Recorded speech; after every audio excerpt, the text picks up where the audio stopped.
Eh bien, bonjour Ludivine et merci d'accepter de me faire ton retour d'expérience. Merci Tiffany. Est-ce que tu peux m'en dire plus sur la situation que tu vivais avant qu'on se connaisse? Oui, bien sûr. Du coup, ma situation avant, par rapport voilà, à ma personnalité, j'étais dans une situation qui était stagnante, vraiment un point mort en fait, dans ma vie perso. Ok. Et tu peux m'en dire plus sur le problème concret auquel tu étais confrontée? Oui, la non-prise de décision en fait. Le fait de stagner, d'être au point mort, j'avais vraiment des gros problèmes de prise de décision. Par rapport à ton couple, hein, c'est bien ça, hein. Exactement. Ok. Tu étais dans la décision finalement, qu'est-ce que je fais? Je reste pas? Mm. Ouais, toujours dans l'interrogation, mais du coup, jamais de réponse aboutie en fait. Mm. Et ça faisait longtemps que tu étais dans cette interrogation-là? Ah, ouais, depuis plusieurs années, je pense que depuis, il y a eu un événement phare qui a été le décès de mon père. Et de là, ça s'est enchaîné, en fait. Mm. Et comment ça a impacté ta vie, ton quotidien? Qu'est-ce que ça a généré chez toi, cette situation? Euh, Cette situation a fait que je me suis rendu compte que j'étais complètement inexistante.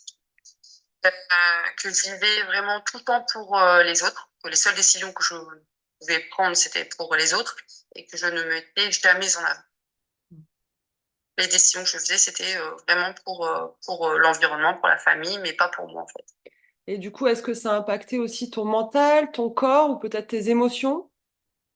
Oui, justement, ça m'a permis de comprendre que j'étais dans l'ombre, en fait, dans l'ombre de Mm. tout le monde, que je n'existais pas. Je suis restée dans cette ombre pendant longtemps, et du coup, comment dire, euh, ça nourrissait justement cette inexistence. Mm. Comme un cercle vicieux, en fait, le chat qui se mord la queue, c'est ça ce que tu veux C'est dire? ça. Mm. Ouais, exactement. Ça nourrissait ce mal-être, en fait. Ok. Et qu'est-ce qui se serait passé si finalement tu n'avais pas travaillé, tu ne t'étais pas prise en main et travaillé sur ton problème? Euh, Bah, j'aurais continué inexister vis-à-vis de moi, en fait. Je ne serais pas mise en avant et j'aurais continué à prendre ces décisions pour les autres, mais pas pour moi, en fait, Mais jamais pour sans toi. prendre en compte ce que j'avais, mes besoins. Mm. Les fameux besoins. Ouais. Mm.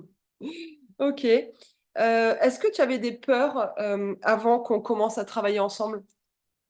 Non, pas du tout. Je voulais vraiment quelque chose de nouveau euh, pour pouvoir avancer. Donc, du coup, non, j'ai vraiment aucune peur, en fait. J'avais vraiment confiance. J'avais déjà eu des échos sur ton travail, donc du coup, là-dessus, rien du tout, pas de crainte. Mm.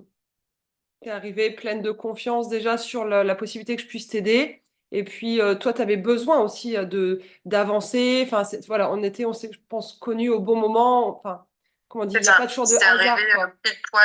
Mm. pile poil au bon moment. Tu C'est étais exactement prête, en ça. fait. Tu étais prête Ouais. à avancer, super. Et du Mm. coup, comment s'est passé pour toi le début de notre travail?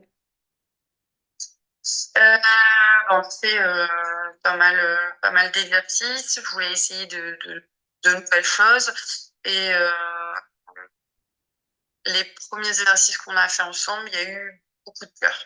C'est ce qui, et ces pleurs m'ont permis de comprendre que j'avais besoin d'évacuer beaucoup de choses que j'avais gardées en moi depuis beaucoup d'années et que ça m'empêchait d'avancer justement et de prendre les bonnes décisions.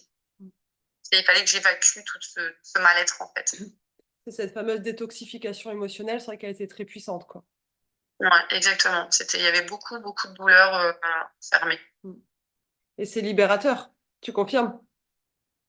Ah ben, les larmes, oui, sont libératrices. Ouais, Mm. effectivement. Mm. Et est-ce que tu as rencontré des difficultés pendant l'accompagnement face à des exercices ou des pratiques ou... Il y a un exercice qui m'a effectivement interpellée, c'est quand on a fait une séance de sophro sur la partie où je devais me représenter, me voir moi, comment j'étais, qu'est-ce que j'aimais, qu'est-ce que je n'aimais pas. Et c'était face à un miroir, je devais imaginer un miroir, et là, le tout noir complet, aucune image. il y avait vraiment, pour le coup, rien du tout, pas d'image. Mes yeux, rien. Je ne voyais strictement rien, en fait. Et c'est là que j'ai compris que j'étais complètement inexistante. Mais même à mon propre regard, en fait. Sous mon propre regard, je me voyais même pas, en fait. Je vivais, pour le coup, pour tout le monde, mais pas pour moi. Ça a été hyper révélateur, je m'en souviens effectivement. Ouais. Mm. Mm. Et du coup, comment tu as surmonté cette difficulté, cet exercice? Tu t'en souviens? Euh, oui, je sais pas si ça a été un électrochoc en rentrant du sport mais en tout cas dans les jours qui ont suivi, je me suis affirmée et j'ai commencé rien qu'à dire le non.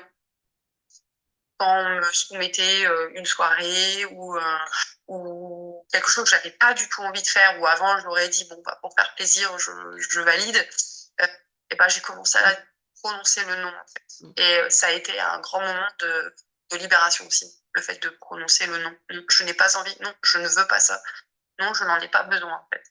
En C'est pas fait, ce que je veux. ce qui est top, c'est que tu as tout de suite mis dans la matière, en fait, dès que tu avais une prise de conscience, paf, tu l'expérimentais. C'est ça qui fait aussi la réussite du succès finalement et de ta transformation parce que systématiquement, tu mettais en application, et ce que tu es en train d'expliquer là, c'est un bel exemple, je trouve, de la mise en application après l'apprentissage théorique, entre guillemets, quoi. Ouais, exactement. Mm. C'est comme ça. Ben, je suis passée de l'inexistant à dire bah si je vais exister justement. Mm. Et ça commence bah, voilà, par des choses toutes bêtes. Et le non, c'est vrai que j'avais du mal de dire parce que j'avais un point de culpabilité qui arrivait en disant ah mais si je le fais pas, est-ce que les gens ils vont être contents, pas contents, qu'est-ce qu'ils vont penser de moi, etc. Et quand j'ai commencé à m'affirmer, à dire le non, les personnes ont pris conscience que j'étais effectivement en train de changer aussi. Mm. Qu'est-ce que ça te fait de dire ça aujourd'hui? Aujourd'hui, j'y vais, je m'affirme, si j'ai envie de dire non, je dis non. Comment tu te sens avec ça? Euh, je trouve vraiment libérée en fait. Je suis passée, on va dire, du côté obscur au côté à la lumière en À la fait. lumière. J'ai toujours dit que cette période où j'allais me séparer, je veux briller, je veux être une nouvelle personne, et en fait j'ai réussi à dire je veux être dans la lumière et plus dans l'ombre en fait. Et alors aujourd'hui, tu te sens dans la lumière? Ah ouais carrément. Tu rayonnes, j'ai envie de dire. On te l'a encore dit ce matin, je crois que tu me disais tout à l'heure, avant qu'on Ouais, commence l'interview, ouais, ce matin, une nénette qui t'a dit ça dans une salle d'attente, c'est ça? ouais, ça Mm. t'attend, ouais. Ouais. Mm. Complètement par hasard et elle me dit ah vous rayonnez. Et là ouais d'une personne qu'on connaît pas, qu'on n'a jamais vue de sa vie. C'est ouais, Ça interpelle. Mm. c'est un beau message, je Ouais. pense. Et alors du coup, est-ce qu'il y a d'autres choses qui ont changé dans ta vie? Oui, j'ai compris qu'il fallait d'abord que j'arrête de penser aux autres. Mm. Euh, donc le but aujourd'hui, c'est d'abord de faire passer mes priorités, mes besoins, mais ça fonctionne aussi avec mes enfants, avec Mm. l'entourage au quotidien, parce que quand moi je vais bien, je sais que les autres aussi perçoivent aussi cet état d'esprit et vont bien aussi en fait.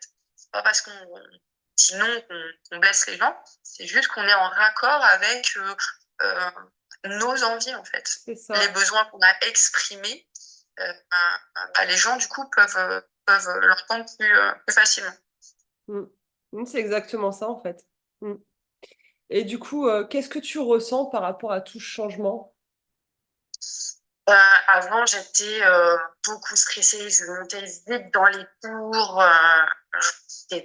J'avais toujours un sentiment de colère parce que forcément, on refoule toutes les tensions, c'est nous qui les prenons. Donc forcément, bah, cette colère, on la garde pour nous. Donc là, aujourd'hui, je suis beaucoup plus apaisée. Je quitte cette colère, ce côté sombre de moi. Je m'écoute beaucoup plus, en fait. Hein. J'écoute mon corps aussi. Parce que ça aussi, j'avais du mal de le faire auparavant. Les douleurs, les mots qu'on peut avoir, bah, ça envoie des messages qu'on n'écoute Mhm. pas forcément. Et je fais ce qui est juste Et du également. coup, ta décision, tu l'as prise facilement. Ouais, rapidement, Mm. ouais, effectivement, rapidement. Après, je pense que ça dépend aussi des tempéraments Bien sûr. des personnes. C'est mon mode de fonctionnement. et c'était une partie de moi que je n'avais pas comprise auparavant, en fait. Ouais, puis tu étais prête, tu as travaillé sérieusement et d'ailleurs bravo encore pour ton investissement parce que c'est ça qui a fait la différence en fait. Finalement, moi je t'ai donné la main, je t'ai accompagné, je t'ai donné des outils, des pratiques et autres, mais c'est toi qui as fait le taf quoi. Donc bravo Merci. encore parce que tu l'as fait avec une grande implication et c'est ça qui fait la réussite. Ouais, c'est vrai que les outils qui ont été donnés, je me souviens même pas d'en avoir fait énormément à la maison. En fait, on était dans l'échange et en fait, je prenais conscience vraiment à l'instant T qu'il y avait des verrous qui sautaient au fur et à mesure en fait. Et c'est vrai que la prise de décision, pour le coup, elle a été rapide et aujourd'hui, elle est bénéfique parce que je peux l'appliquer aussi pour d'autres situations en fait. Il y Oui, avait la situation de la séparation, de tout ce que ça engendre, mais pour le coup, ouais, on peut l'appliquer aussi pour d'autres choses. exact. Ça marche pour plein de domaines et pour toute ta Mm. vie parce qu'aujourd'hui les compétences que tu as acquises, elles sont acquises quoi. Mm. Ouais, exactement. Top. Eh bien, écoute, merci, merci beaucoup pour ton retour authentique, Ludivine. Et puis, bah, je te souhaite une belle journée. Au plaisir de se revoir bientôt. Eh ben, moi aussi, merci à toi pour ton accompagnement. Et puis, je souhaite que tu continues d'accompagner aussi d'autres personnes comme moi qui étaient dans la grande question. C'est en projet, c'est en cours. En tout cas, merci beaucoup, Ludivine. À très vite. De rien. À Au très vite. revoir. Bonne journée. Salut.